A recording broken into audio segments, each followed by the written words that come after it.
Сдружението, по които ние сме експерти. Това бяха теми по проблемите на политическата корупция в Албания, меката сила на Турция, развитието на отношението между Иран и Китай и ролята на шиитските милиции в Ирак. Сега се опитваме да разширим формата на тези лекции, като каниме известни учени експерти в дадени области, да споделят техните разсъждения и знания по определени теми. Знанието, както знаете, е безкрайно. Всеки един от нас се опитва да се докосне, доколкото се може по-голяма част от него. И в тази нелека задача днес сме поканили да ни помогне доцент Марин Русев. Той е ръководител на катедра регионална и политическа география в Софийския университет, член на редакционния съвет на списание Геополитика, както и председател на Асоциацията на професионалните географи и регионалисти. Завършва редовна докторатура в Санкт-Петербург на тема проблеми на прехода към устойчиво екологично економическо развитие в страните от Източна Европа. Някои от темите на неговите публикации са анатомия на глобалното противостоене от гледна точка на класическата геополитика, етническия синдром на българската демографска политика, концептуални и институционални рамки на прехода към устойчиво развитие в България, геополитически и геостратегически предизвикателства пред глобалната и регионална сигурност, европейската интеграция на Турция, геополитическата интерпретация на съвременните българо-турски отношения, Русия и евразийството, опит за геополитически анализ, Индия и глобалните проблеми и много други. Това са просто някои от темите, които на мен ми направиха страхотно впечатление. През 2014 година доцент Русев публикува една статия в списание Геополитика България, обща и регионална география на песимизма. И екип начело с Иво Иванов определя статията като фундаментална и много необходима за нашите политици. С надеждата тя да достигне до по-голяма публика и най-вече до политиците, те я филмират, като от декември миналата година, 2015, филма вече може да бъде, репортажът може да бъде намерен в YouTube. Служава си да го гледа, да се гледа, карате много сериозно да се замислиш. Темата на нашата дискусия днес е геополитическата структура на света и мястото на България в нея. Сигурна съм, че в нея ще стане дума както за кризата в Сирия, Украйна, Либия, може би ще говорим за ислямска държава, може би ще говорим и за бежанската криза и политиката на Европейския съюз към случващото се. Със сигурност ще стане дума и за отношенията и напреженията между Русия и Турция. Ако все пак има въпроси, които не успеем да засегнем, след това ще има дискусия и разговори на чаша вино. Сега давам думата на доцент Русев. Благодаря ви. Благодаря. Уважаеми съмишленици, предполагам, че това е най-подходящата дума, тъй като по-голямата част от вас е тук, заради темата, която ни интересува.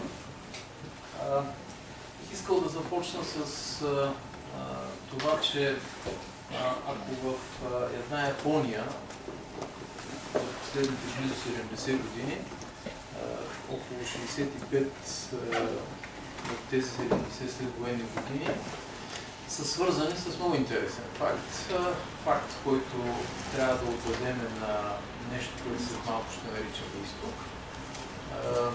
Една и съща партия в продължение на 65 години управлява страната.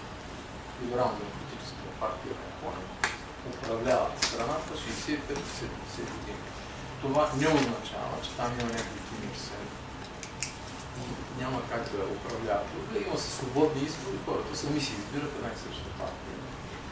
И това е феномен на изтока. Друг пример, преди 10 години аз лично бях много впечатлен, когато разбрах, че шефа на най-големия синдикат на Сингапур става министър на труда. Нещо, което в западната традиция е невъзможно. Несема Константин Тренчев да стане министър на труда в България. Нещо, което при нас.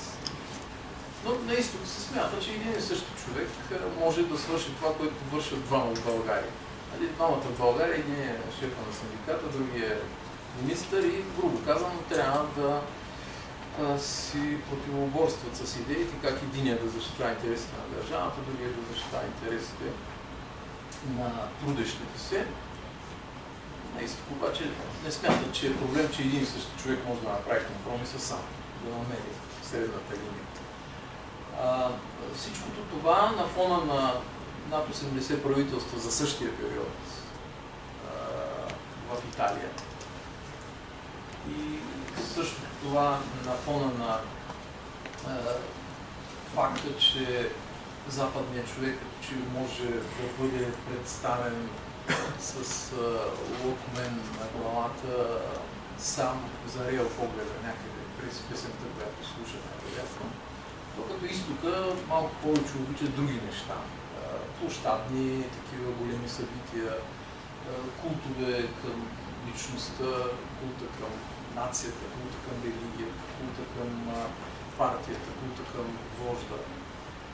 Всичкото това най-вероятно след малко ще се опитаме да го търсим като корене в нещо, което наричаме сакрална география. Сакралната география е тази, която работи с 6 елементарни на пръв поглед понятия: изток, запад, север, юг, земя, суша. След малко ще отидем там и ще гледаме. И сакралната география се опитва да ни внуши, че Запада е Запад, както е казал Киплинг, изток е изток, няма да се срещнат никога, винаги ще има разлики.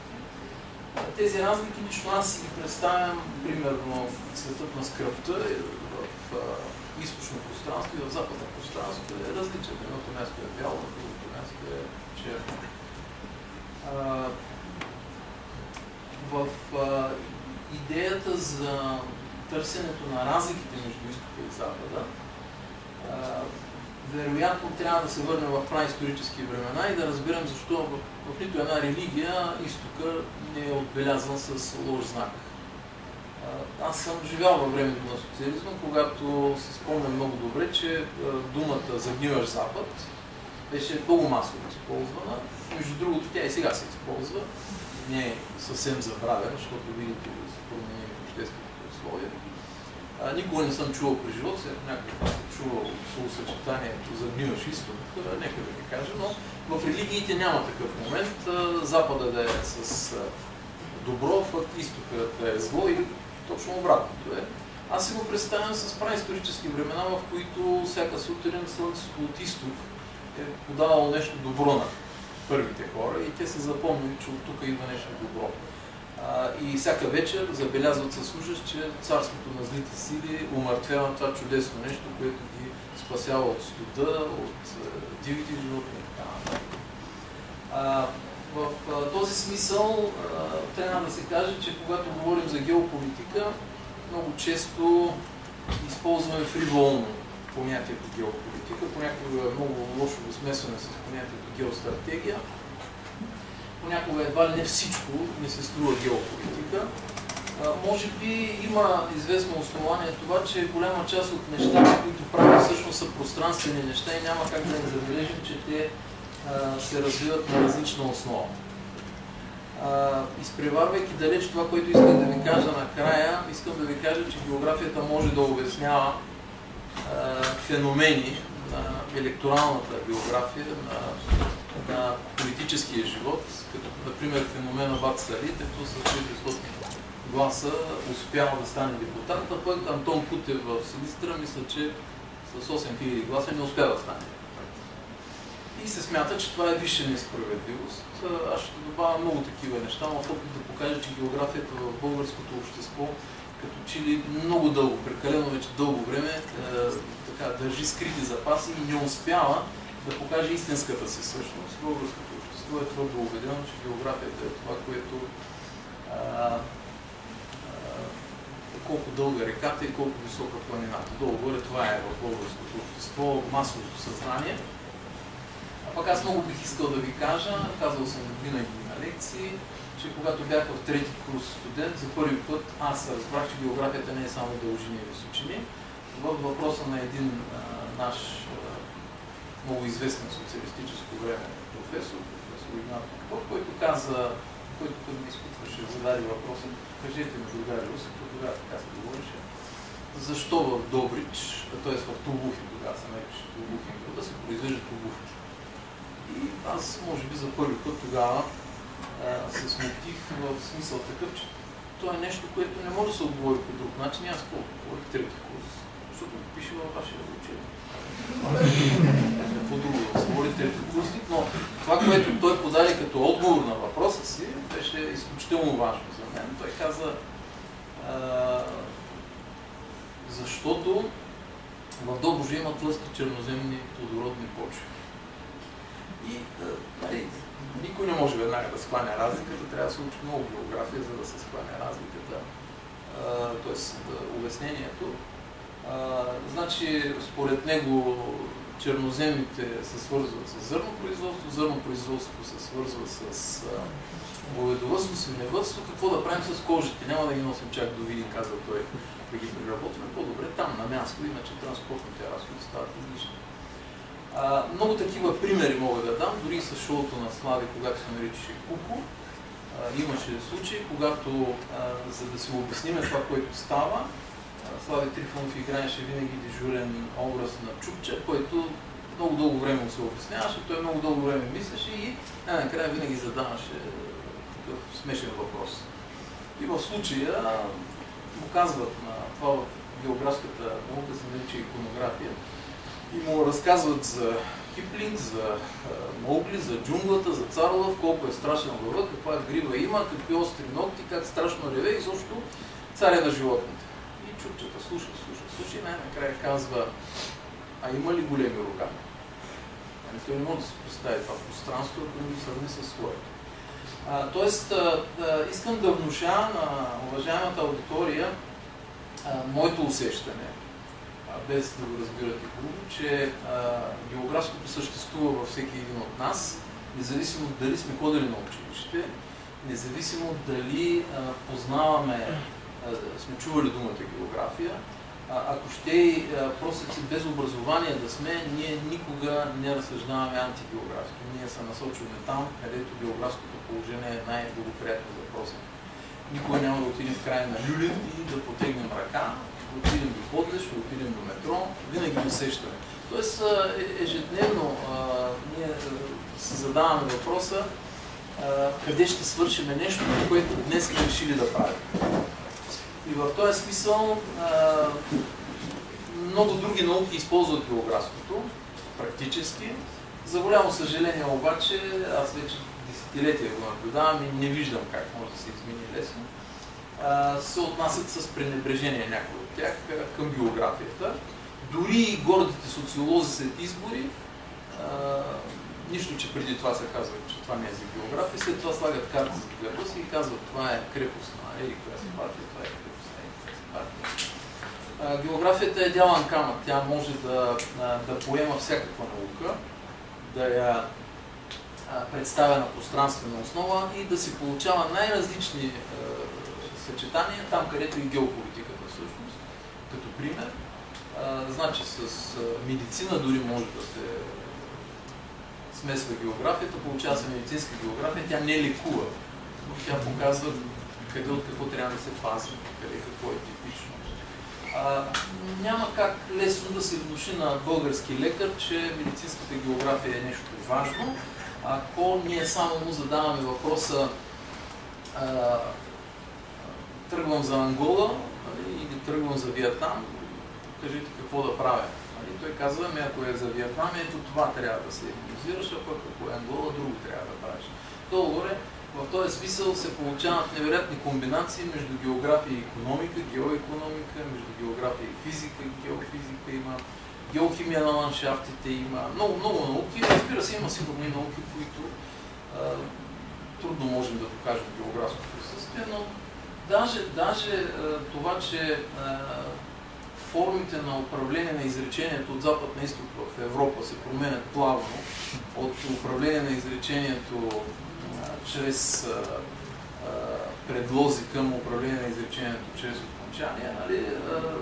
Дори и това е нещо, което се забелязва от географията. Има сравнително езикознание. То не е само да сравниме Шопите и Добруджанци, защото са, а просто да сравниме Шопско с Добруджанско и дори и географията се опитват и си позволява понякога да се намесва, като се опитва да обясни, защото шопските хора са бързи, а пък добруджанските бавни.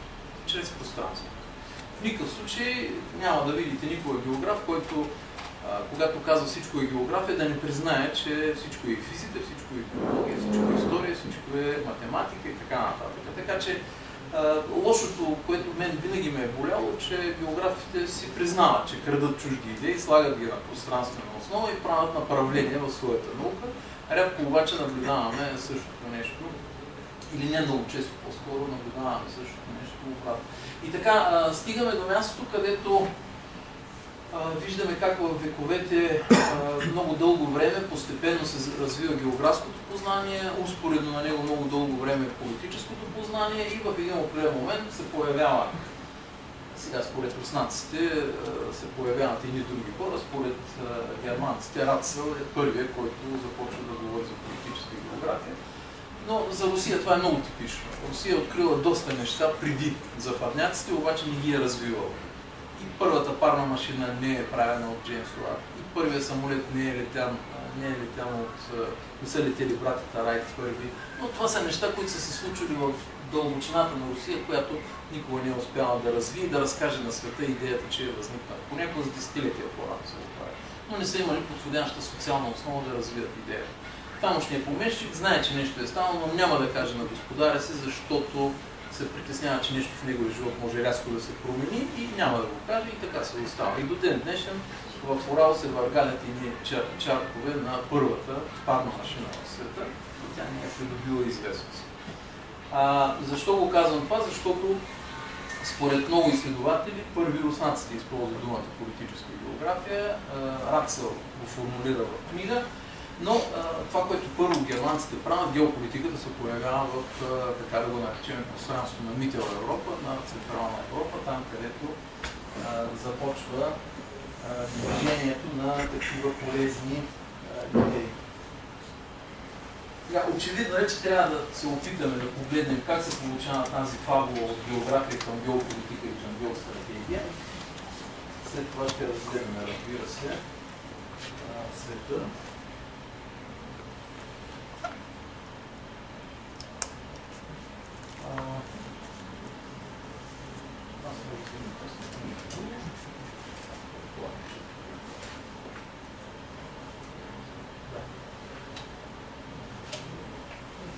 Това е един опит да покажем как се получават кражбите. Значи към географията се прилепват много науки и географията в контакта с тях прави много предметни направления с почти всяка една от тях.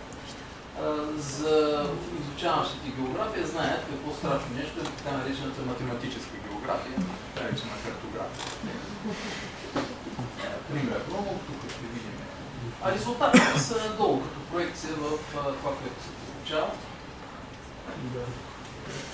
По този начин бих искал да разкажа един случай във Велико Търново, много така млад, бързо издигнал се на 5 полковник, ми задава въпроса от рода на ама как така географите ще се занимават със сигурност. Тя конференцията беше на тема сигурност.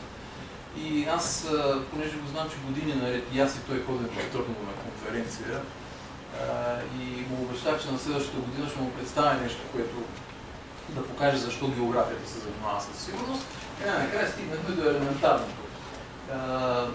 Има ли продоволствена сигурност, има ли демографска сигурност, има ли екологична сигурност, има ли военна сигурност, социална, политическа, икономическа, защото казвам аз, има икономическа география, политическа география, социална география, военна география, значи нещата, все пак като знаменател общ, могат да се възприемат чрез сигурността.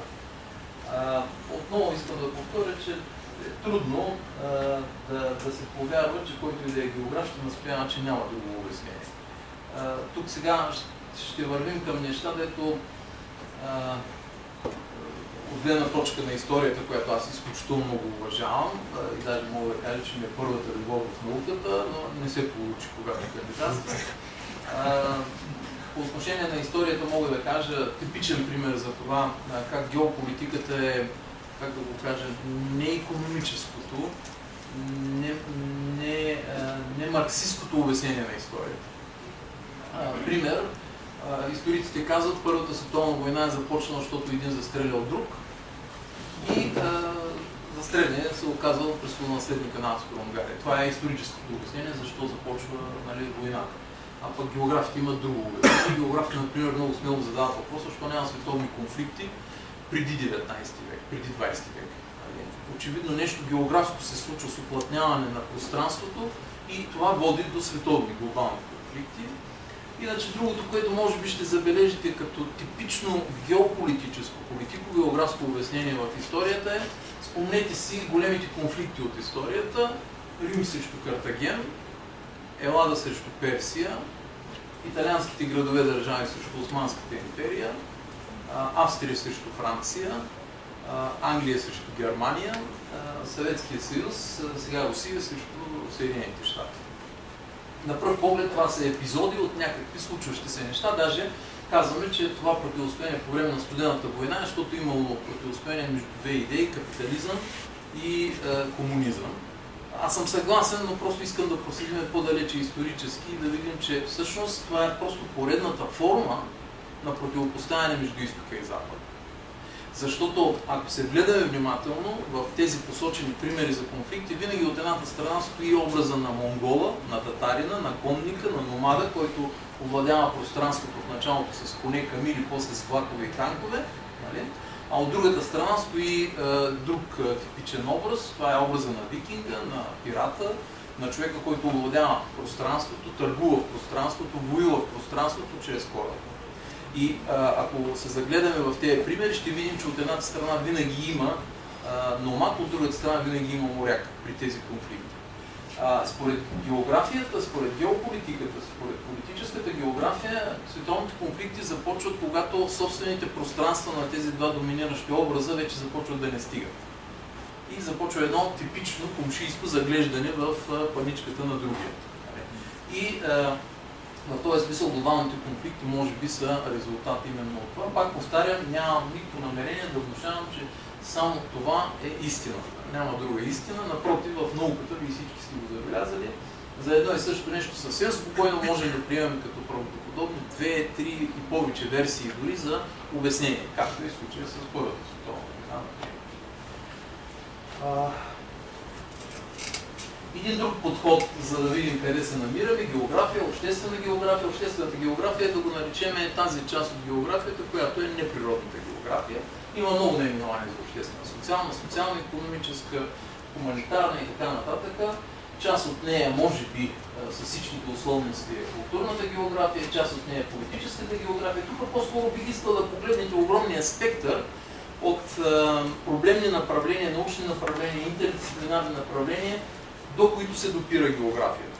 Сега, ако аз сега отида при декана на, и ние сме приятели с него от много отдавна на юридическия факултет на Софийския университет и му кажа, че международни отношения не е само на юристите даденост, нали? Най-вероятно той ще се възпротиви, но практически виждате, че международните отношения са в много силна форма в контакт с всякакви други научни направления. И други такива, разбира се, примери могат да бъдат дадени. Аз като казах за юристи, много държа да дам един пример. Огромно уважение, дъщеря ми е юристка, знам колко е трудно да се справиш с такава материя, ако нямаш, така да го кажа, способностите да запаметяваш текстове, да оценяваш ситуация и така нататък. Но понякога на шега и на нея и казвам, юристите лъжат. Значи, лъжа, според географията, е това, че Бат Сали е проблем юридически. Той е географски проблем. Мога да го разкажа, нямаме толкова време. Според мен не е истина, да го кажа по-меко, това, че юристите са тези, които казват гаранция за равен достъп. Достъпът според юристите е нещо съвсем друго, но не и пространствено понятие, пък аз не съм съгласен. Значи, еднакъв равен достъп до тая зала днеска ние всичките имаме различен. И като пари, и като време. Равният достъп до образование, равният достъп до медицинско обслужване и други такива не са равни. Ако на мен ми се случи нещо в центъра на Родопите и ми се налага до един час да ми се помага, най-вероятно аз не съм с равен достъп до това, което наричаме спешна помощ.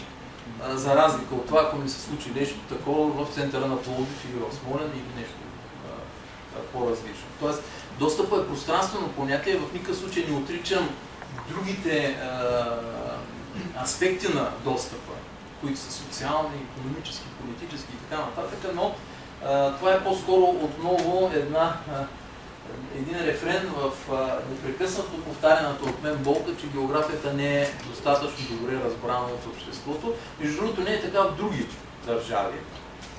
Дори една Румъния, с която постоянно се сравняваме, има в закона си как се прави община. Община според румънците се прави като назначаваш следните щатове. Такъв, географ, такъв. Нали, там архитект, финансист и така нататък, но там пише географ. Българското общество днес е твърдо убедено, че когато някой каже дайте да направим план за развитие на общината, пространствена стратегия за развитие на областта или на нещо друго, цялото ни общество дружно се завърта и казва трябва да намерим икономист. А в румънския закон пише, когато някой прави план за развитие на нещо, което има пространствен характер, начело на това нещо стои географ. Така пише в румънския закон. Казвам го, защото действително в България имаме много голямо отстъпление в това отношение и много голяма част от плановете за пространствено развитие се правят от хора, които даже не се стараят да попитат този квартал, що се казва така. Защото това е важно. В опита ми да помагаме един от бившите кметове на Сливен се сблъсках, това също е геополитика, ние се малко ще го наречем вътрешна геополитика, се сблъсках с това.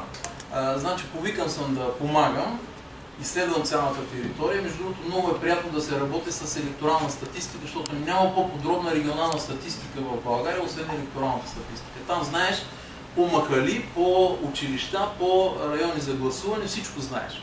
А когато стане въпрос за 80 души село и всички са гласували, на 80 души са гласували за една и съща партия, пада и тайната на вода. Защото няма как да не знаеш дядо Иван какво е гласувал, след като 80 човека от 80 са гласували за една и съща партия. Там се сблъсках с ситуация, при която не мога да разбера защо БСП има 30% в този град, средно за 20 години подкрепа за една партия, има за тая партия, а пък в един от кварталите 7%, в друг квартал 14%. И докато не се вгледаш да видиш, че става въпрос за каракачани, които имат лоши спомени от комунизма най-вероятно и няма никога да тръгнат да гласуват. Там дядовци, синове, внуци са разбрали, че това нещо е лошо в историята на каракачанския род и се е случило.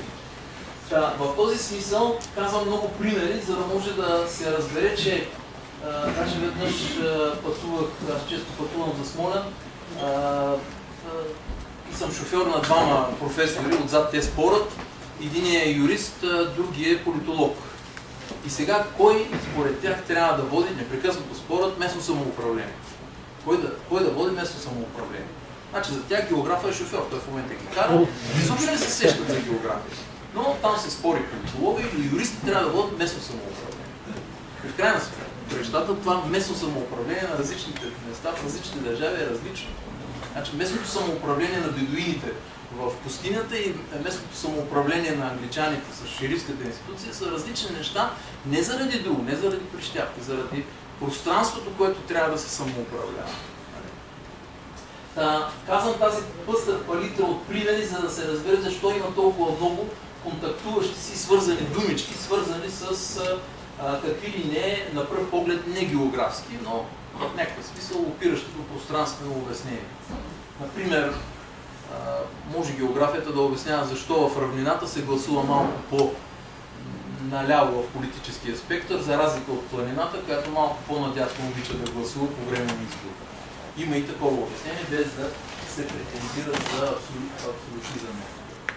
Това е един от начините също да покажем къде се намира политическата география, в какви отношения с другите, да го наричаме, защото нямаме толкова много време, сходни думички. Един от начин, даже сме оставили свободата всеки да излезе с фломастера сега и да начертае още един пример. Наш вътре да напише пример.